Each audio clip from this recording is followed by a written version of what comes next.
masih menunggu seperti apa pemangkasan lanjutan hingga akhir tahun ini. Ekspektasi Anda seperti apa? Oke, kalau ekspektasi saya untuk pemangkasan suku bunga The Fed ya, itu sepertinya akan berjalan sesuai dengan skenario 25 basis masing-masing di pertemuan FOMC bulan November dan bulan Desember. Ya, dan jadi pertanyaan mungkin bukan ke The Fed, tetapi lebih ke Bank Indonesia.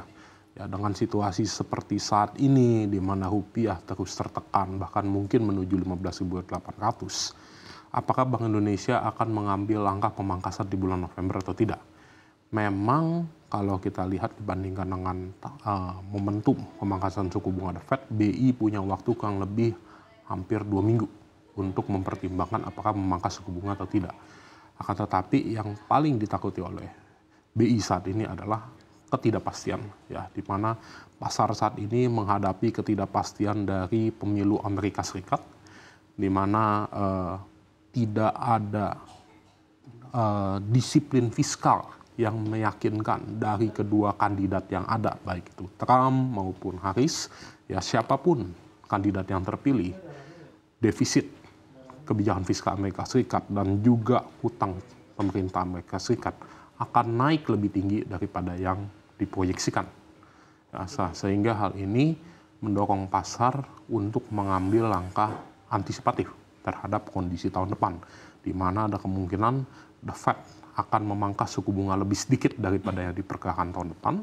Ya, perkiraan sebelumnya mungkin 4-5 kali 25 basis, mungkin saja berkurang menjadi hanya 2-4 kali. Ya, saat ini kondisi pasar masih sangat dinamis. Nah, itu yang ditakutkan. Nah, bila kondisi tersebut terjadi dan pasar mencoba untuk price in kondisi tersebut di saat ini, maka ada kemungkinan Bank Indonesia hanya akan memangkas pada bulan Desember nanti. Nah, menurut saya itu resiko yang kita hadapi saat ini. Ya. Apalagi dengan Bank Indonesia sudah menaikkan suku bunga SRBI 12 bulan dari sebelumnya 6,82%. Ya, pada awal bulan ini terakhir sudah mencapai 7%. 7%.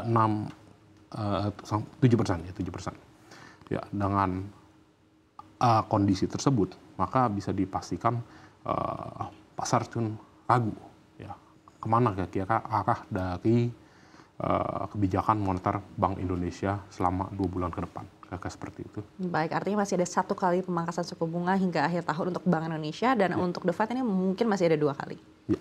Baik, kita akan beralih ke Pak Emil. Pak Emil, kalau ekspektasi dari Anda seperti apa? Apalagi kita juga menunggu data ketenagakerjaan Amerika Serikat di pekan ini. Ya, kurang lebih saya sejalan dengan Pak Lionel. Kita juga sama mengekspektasikan 1 kali lagi pemotongan suku bunga The Fed di bulan November, 25 basis, dan kemudian 25 basis lagi di bulan Desember, ya. Yang mana artinya konsensus pasar juga hari ini sudah cukup sejalan. Memang kemarin sempat berlebihan ketika mengekspektasikan akan ada 3-4 kali lagi di akhir tahun ini, tapi menurut kami itu cukup eksesif, ya. Kami tidak melihat ke arah sana. Menurut kami konsensus hari ini sudah cukup align.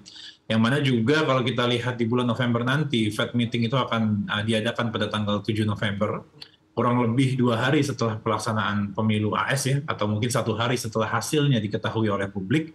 Ini menurut kami juga tidak serta-merta akan mempengaruhi outlook dari The Fed itu sendiri. Karena kalau The Fed merespon terhadap pemenang dari pemilu, ini artinya The Fed bergerak lebih karena faktor politik, bukan karena faktor ekonomi.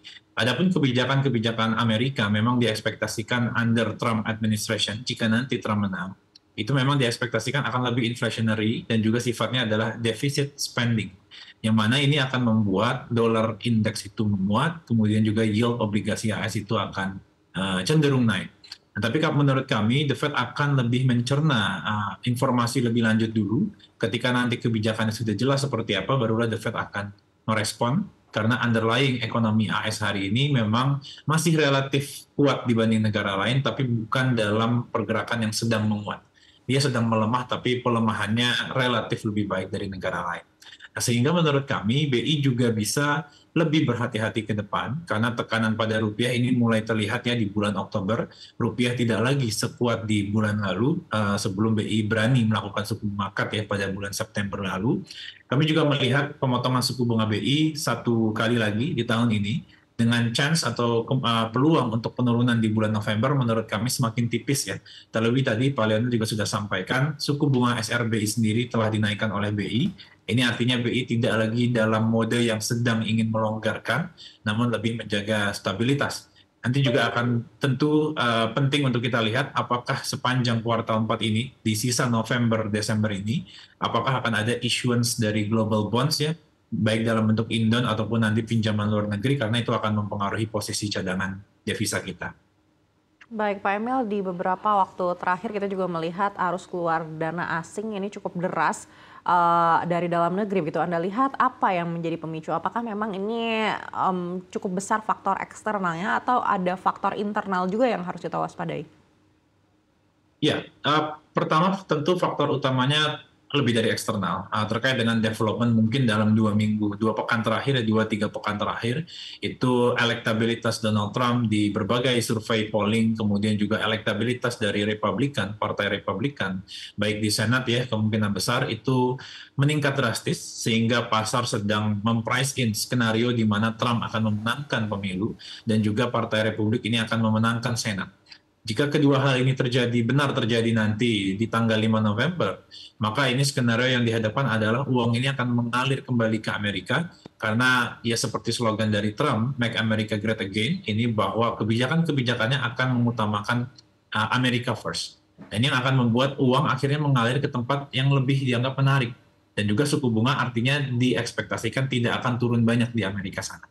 Jadi kita lihat faktor utama tentu adalah global, development terbaru adalah di politik, tapi di sisi lain, domestik juga kita perlu lihat, karena kalau kita lihat misalkan secara spread ya, apakah SBN kita dalam posisi yang menarik.